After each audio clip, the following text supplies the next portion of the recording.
in through the veins in the arm, and you can take pictures as the dye circulates in the blood vessels in the back of the eye, and this is abnormal. It all lights up white, so that tells us that there's abnormal blood vessels there. So that's called an intravenous fluorescein angiogram. And then there's something called optical coherence tomography, which is a scan of the back of the eyes, which is another special test that can be done.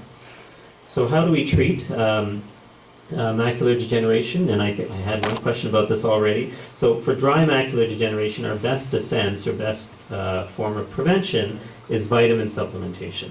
Many of you may be taking multivitamins. Now, if somebody's been diagnosed with macular degeneration, we often recommend a vitamin called Vitalux or Preservision or Ocuvite. These are all brand names, and they're all based on a formulation of vitamins. This was determined by a very large study in the United States. They looked at like 50,000 people, a study sponsored by the National Eye Institute in the US. And they found that this combination of vitamins in a certain dose, and these branded vitamins that I mentioned here have those particular doses that I'm talking about. They're high-dose antioxidant multivitamins, basically. So vitamins C, E, zinc, copper, lutein, and zeaxanthin were found to protect against the progression of macular degeneration. So it doesn't prevent the progression, but it can delay the progression in up to 30-35% of people. So that's why those are very, very beneficial. So if you have macular degeneration, that's something, again, that can be done to prevent worsening of the condition. And then for wet macular degeneration, these people should also be on these vitamins. But the newest treatment that has been around now for about 5 to 10 years are these intraocular injections.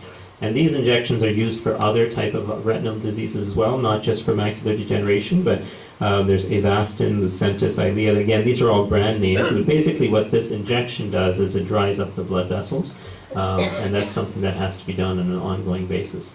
So those are the treatments that we have now for macular degeneration, mainly vitamin supplementation, and these injections of these what we call anti-VEGF medication. And of course, stop smoking is the number one thing that we can advise people if they are smokers. So that covers the three main diseases that I wanted to talk about in terms of age-related eye disease. I'll just touch very briefly on the next category, and then we can take some questions. And that's a very large category called retinal vascular diseases. And they're not typically just age-related. This can happen at any age, but I put them here because this is a very common health issue as well. The first one being diabetic retinopathy. So basically, diabetic retinopathy is a complication of diabetes caused by damage to the blood vessels in the retina. So those retinal vessels can, with time, become a little bit weak. They can start to leak fluid, and they can cause subsequent harm to a patient's vision. So the risk factors are either type 1 or type 2 diabetes, the duration of the diabetes. If the blood sugar is uncontrolled, we know that that increases the risk of diabetic complications. Somebody's had family history of diabetic eye problems, high blood pressure, smoking again. Those who develop diabetic retinopathy during pregnancy, they have to be followed very closely because the retinopathy can get worse a lot more quickly. So you can say not a lot of these things are necessarily age-related, but it's important to know. Symptoms, again, it can start with no symptoms, and hence the need for regular eye exams. Blurred vision, distorted vision, fluctuating vision. If people's blood sugars are in the initial time of diagnosis, often I see patients who are referred from the emergency, a 30-year-old or 40-year-old whose blood sugar was 45 on admission, and their vision has been fluctuating for 6 to 8 weeks because their blood sugar, when the blood sugar goes very high, the sugars enter the lens of the eye, the lens becomes thicker, and the prescription changes. So their vision is altered by how much sugar is in the blood. So that's why they will present with fluctuating vision. And then people can have dark spots and floaters if there's some hemorrhage in the eye.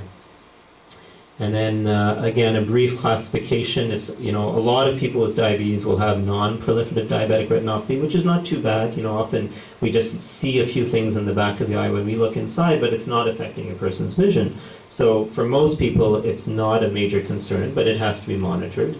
When we have a non-proliferative diabetic retinopathy, we see little blood spots in the back of the eye. We see yellow spots. Those are basically fats leaking out of the damaged vessels. And then proliferative diabetic retinopathy, that can be more serious, and that's where new blood vessels are growing, and that can cause bleeding and retinal detachment and what have you. So again, prevention is very important with regular exams. How do we treat it? Well, blood sugar control, blood pressure control is very important. And then there's laser treatments. This is a patient who's had what we call pan-retinal photocoagulation. Every little yellow spot here represents a little laser mark. And the reason we do laser in people with diabetes is because we feel that in diabetes, sometimes the blood vessels get damaged, and that causes a lack of oxygen to flow to the retina.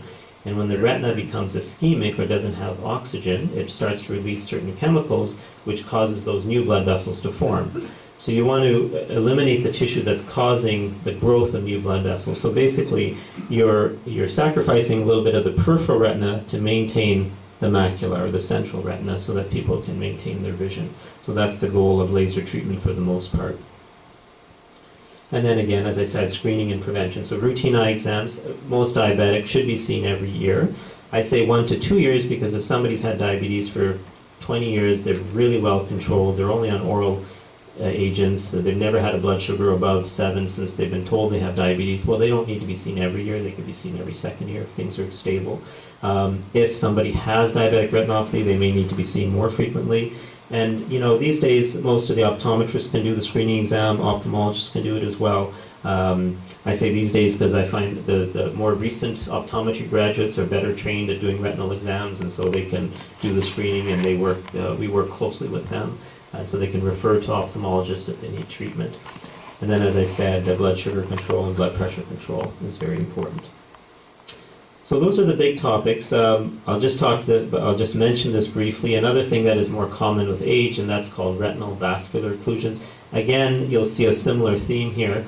A lot of these conditions, these are some things that are caused, blockage basically in the circulation of retinal blood vessels, and these are different types of retinal vascular occlusions. You can have a vein occlusion, either a branch or a central. You could have an artery occlusion, again, branch or central retinal artery occlusion. And these are all vascular conditions. And so the risk factors you see here are very common to cardiac risk factors and peripheral vascular disease risk factors, and that is diabetes, high blood pressure, cholesterol, smoking. So those are all things that, with good follow-up with your family physician, those things should always be monitored.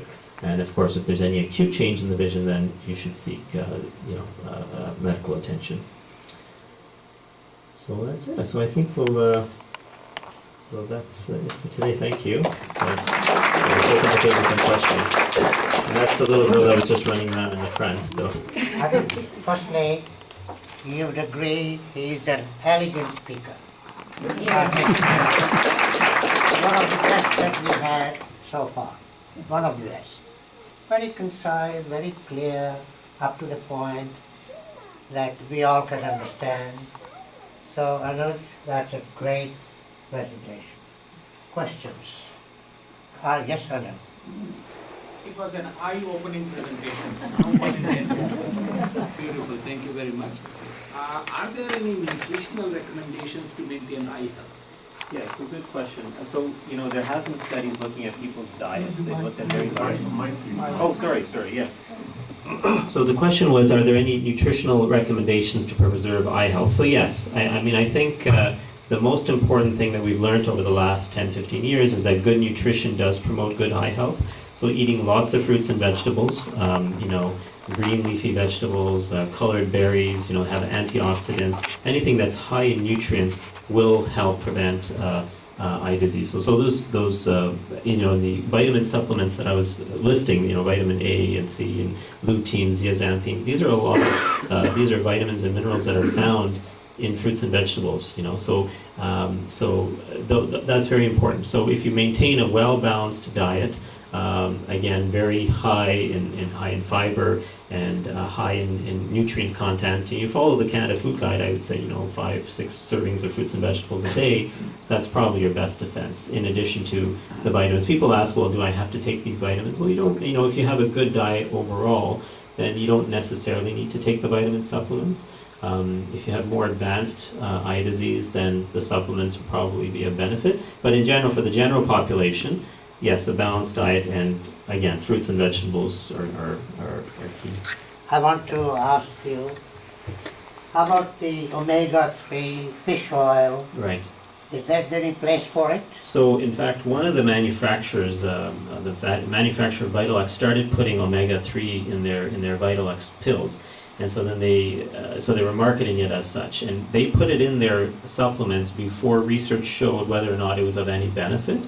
And then the ARIDS-2 study, remember on that slide I wrote ARIDS-2, that second study didn't show that omega-3 free fatty acids had much of an effect on eye disease. However, we do know from other cardiovascular, problems that, they do have a beneficial effect perhaps on the heart and on blood pressure. And so there's no harm in taking them. They're not specifically beneficial to the eyes. But, that's what research is all about. There's a lot of things that we don't know right now, that there's ongoing research. We don't think it causes any harm. So if you're taking omega-3 fatty acids, that's fine. Any other question? Please. One of your slides, you showed no relation to beta carotene. Yes. I didn't get the link and I didn't understand. Right, so in the first formulation of the vitamin cocktail that they looked at, they put beta carotene into the vitamin mixture, okay? Now, they found in further study that the beta carotene didn't have any protective effect against the macular degeneration, so they took it out.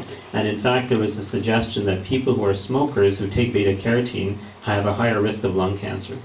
So there was always a Vitalux regular and Vitalux S. The one for smokers didn't have the beta carotene. And then they found out, well, that one is fine for everybody, so just take the beta carotene out of it because it hasn't been shown to be a benefit in macular degeneration. Any other question? Yes, please.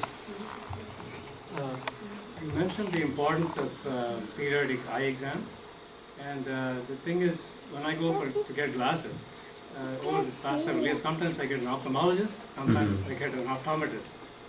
But for the purpose of following eye diseases and problems, am I better off with an ophthalmologist? Or is the optometrist able to detect early problems and then eventually do I get shifted to ophthalmologist? That's a very good question. There's some medical politics involved in there too. My practice is in the East End, and we have partnerships with a lot of optometrists who refer us patients for cataract surgery and stuff.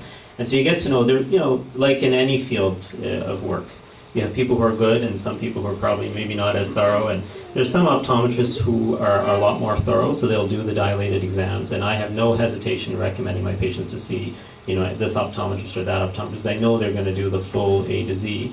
Some optometry clinics, for example, that may be attached to an optician or like an eyeglass store, they may be just prescribing glasses and not doing the full comprehensive exam. So if you go to see an optometrist, as I said, most of them are very good in town. I think in Ottawa we're lucky. The number of optometrists has just exploded in Ottawa, and there's a lot of very good ones. A lot of the ones who've trained in Canada. There's one school of optometry in Ontario. That's the University of Waterloo. Anybody who's come out of there is very well trained. University of Montreal has an optometry school. They're very well trained. So any of the newer graduates, I have no hesitation in recommending that you go to them for the regular eye exams, and they can screen. I mean, the pressure is always checked, or almost, always checked. You can ask them, could you please check it if it hasn't been checked. Vision is checked, and they can screen for most of these basic things very quickly. If you have diabetes and you go see an optometrist, almost 100% of them will dilate your eyes. They'll look in the back of the eye, or they'll take some sort of photograph to see if there's any of these changes. So, they're very good. The optometrists in general are very good at picking up things. Please. For the AMD treatment, the use of lubricants, that is the artificial tears, Yes. is it also recommended on a regular basis? So, Could you repeat the question? sure. So the question was for the treatment of AMD or age-related macular degeneration, if ocular lubricants is a benefit.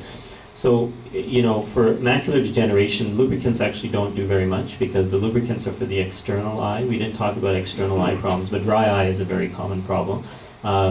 Artificial tears are good for everybody. There's no downside to using an artificial tear supplement because as we get older, that's actually something that happens more and more to people. As people's eyes get dry, and when the eyes get dry, they start to tear more. It sounds odd, because the commonest cause of tearing is actually dryness of the cornea because when the cornea gets dry, it sends a reflex to the tear gland, which produces an excess quantity of tears. So if your eyes are well lubricated throughout the day, you'd actually tear less. So it's good for ocular health. It won't necessarily prevent or treat macular degeneration, though.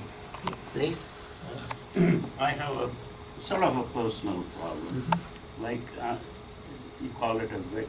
I have a lot of teary, watery eyes. And when I went to the doctor, he said that probably the tears which rain down here, that's blocked. And there is probably no treatment except that you need a minor surgical intervention. Right. Now, is this an age-related one, or is there's no medication for that? So yeah, so there's different causes of tearing if we look at the causes. So dry eye is probably the most common. Then you can have an obstruction of the nasolacrimal duct, which is the tear duct that connects your eye to your nose. So yes, if that is blocked, that is a surgical treatment. You'd have to have, and there's different types of surgery that can be done for that, depending on where the blockage is. If the blockage is right near the eyelid, then you can just increase the size of the punctum, which is the opening to the tear duct. If the blockage is further down, and that does become more prevalent as people age, so we do see that more often in older people. So if the blockage is deeper down in the nasolacrimal duct, then you'd have to have something called a DCR, or there's a surgery that's done through the nose and through the top, and so that's done by oculoplastic specialists. So it's interesting, in ophthalmology we think that the eye is only this big, 1 inch big, but we actually have 12 subspecialties within ophthalmology.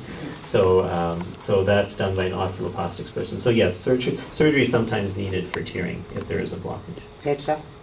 Are the floaters very common after the cataract surgery? Floaters are a very common problem, yes. Floaters, yeah, so floaters can be caused by different reasons. The most common cause of floaters is when the jelly in the back of the eye, called the vitreous jelly, starts to condense. And again, with age, that happens more and more. So as the jelly in the back of the eye condenses, it can form these little clumps of protein that float around inside the eye. And you can think when the light comes from the front of the eye, those floaters will cast a shadow on the retina, and that's what people see as a floater. Now, if you have an acute onset, sudden onset of floaters and flashing lights, then you worry about something called retinal tear or detachment, and that has to be examined right away, to see what we can do to help that. But they're very common. Usually they go away. They usually don't cause any long-term problems, and unfortunately we don't have a great treatment just for floaters. Some people talk about lasering floaters, but we don't recommend it because that's pretty dangerous for something that's more of a nuisance than a real problem. So usually time is what gets rid of the floaters. Yeah. Please go ahead. Once the cataract surgery is done, is it good for the lifetime? Yes, so good question. So it is. So the cataract surgery, once it's done, it's done. About 30% of people after cataract surgery will develop a little film behind the lens, or deposits of cells on that little candy coating, that shell that I was talking about, the capsule. It can develop some deposits of lens, of cellular tissue, so that has to be removed by a laser. So some people need a laser after the cataract surgery. Please? Okay, all right. Is there any cure for that when I'm driving in the night time, the car coming from the opposite side, the glare comes and we have to stop it. Is there any thing we can stop that, or any remedy for that? Right. So again, it depends on the cause of the glare. So if it's due to cataracts, then cataract surgery would be a remedy for that. It is already done. It's already done. Yes. So then it could be due to something on the capsule. If that laser has been done, then that cause has been eliminated. Some people, even when we examine the eye and we don't find any pathology, will still complain of glare. And we call that dysphotopsia. We don't have a great explanation for that. We think it has to do with how the light is reflecting off the artificial lens. Anything artificial we put in the body will never be as good as what we got when we started. So the artificial lens will cause some reflection of light. But what can be done, there are certain filters that can be put on glasses now, yellow tinted filters, that can reduce glare. So that's something you could talk to an optician about, and they can tell you about the different filters that are available. So that's an option. Yeah. Please. In relation to cataracts, it seems that if one eye has cataract and the other eye is fine, the ophthalmologists are not anxious to operate on the one until perhaps the other eye becomes. Right. Could you say something about that? Sure. So sometimes that's true. So often cataracts develop symmetrically. So we often say, okay, your vision's 20/40 in one eye, 20/30 in the other. We'll do both, one eye at a time with a few weeks in between. Sometimes if there's an advanced cataract in one eye and the other eye doesn't have much of a cataract, you're right, we do tend to delay. And the reason for that is if somebody has a high prescription, for example, they're -8 in both eyes in their eyeglasses. If you do one eye and you don't do the other eye, there's a big imbalance between the two eyes, and that can bother a patient a lot. The other reason for not doing it is because there's risk with every surgery. If somebody, for example, is highly myopic, very nearsighted, they've had a family history of retinal detachment, for example, you don't want to do cataract surgery unless it's absolutely necessary. And if they have good functioning vision in the other eye, then you say, okay, well, if you're managing right now, we'll leave it alone until both eyes need to be done. So there are, it's hard to go into specifics, but there are situations where, yes, we delay. If somebody has a -2 prescription and a 0 in the other eye, then we'll just do one eye and wait for the other eye to develop. So often we'll do just one eye, but there are reasons why we would not do both. Yeah. Please. Quite often I had a problem with eyes, accumulation of mucus, and it used to disturb while driving. My optometrist named me to go to some ophthalmologist. And he must have taken 3 seconds to see my eye. That's it. And he said, well, it's just a nuisance, but there's nothing wrong with the pump. And he continued. And I went to, he said, no, there's nothing. 3 seconds he saw and said, oh, go. There's absolutely no problem. That is a little bit, Yeah. very unpleasant statement. And I went to oculoplastic, what is it? Oculoplastic specialist, yeah. He repaired that one and he told this happened. That general practice, the ophthalmologist will say, oh, go. There's nothing, it's just a nuisance.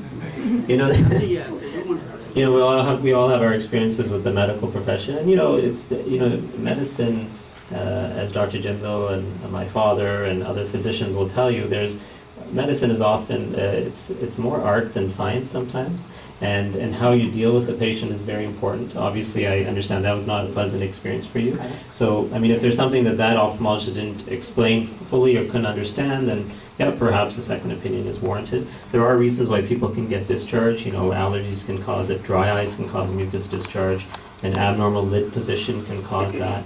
So there's different things that can cause that. So I'm not 100% sure what the situation was in your case, but yeah, there are reasons that mucus can interfere with your vision. Yeah. My question is about drooping eye. Mm-hmm. Could you explain that? Sure. Yeah. So that's again an age-related problem. It is. I mean, sometimes people will have a neurologic problem in the eye that causes drooping. As we get older, the levator muscle, which pulls the eyelid up, becomes a little bit thinner, and the insertion of that on the eyelid plate becomes thin. So people's lids can start to droop as they get older. Again, there is a surgical correction for that. It's usually not a complicated surgery if it needs to be done. And again, that's also done by an oculoplastic specialist. So you can have a lid droop, or you could also have brow droop. You'll see some people whose brows tend to come down and they have a lot of fat. And so that's called brow ptosis. So a regular drooping eyelid is called ptosis, and then you have brow ptosis where the lid is coming down. So it may not just be as simple as lifting up the eyelid, the whole forehead may have to have an advancement. So it's a more invasive plastic procedure. But most people with age will have just the eyelid drooping. And we usually don't do anything about it unless it starts to affect your visual field. If the central vision is affected, then OHIP will pay for that surgery. If you have it done without it affecting your central vision, then it's considered a cosmetic procedure. And then Last question. Answer. Last questions. Doctor, Sure. I had 10 years back some problem of tearing, more tearing, excessive tearing. So sealing test was done. They found there is some partial blockage in the tear duct.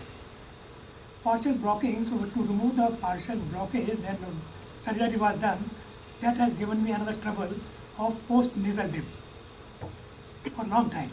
Post-nasal drip is a problem with the throat, and the mucus used to come in the throat. It was very difficult to remove it. When I found for that, I get a surgeon I contacted. They said there is only DSR can be done. DSR may help too, but DSR is done. Tearing is slightly better, but post-nasal drip has gone completely away by doing one side DSR. Whether I should go to other side because partial nasal drip is partial problem is there in the second tear duct also. Okay. Shall I go for that or I should not go? Yeah, so, I mean, I would be happy to talk to you afterwards about it. Yeah. It depends on the exam and how severe the blockage is. And so whether or not you go for it, often with any surgery that we do, unless it's sight-threatening, you look at the risks and benefits of the surgery. So if you feel that it's interfering with, you know, your day-to-day activity, it's really becoming a nuisance, then surgery would probably be indicated. I gone to ENT specialist and he did not find, there is no proof of blockage in the tear duct. Okay. I think we'll discuss Yeah. this afterwards. So yeah, we can talk about it. I know yeah. your problem.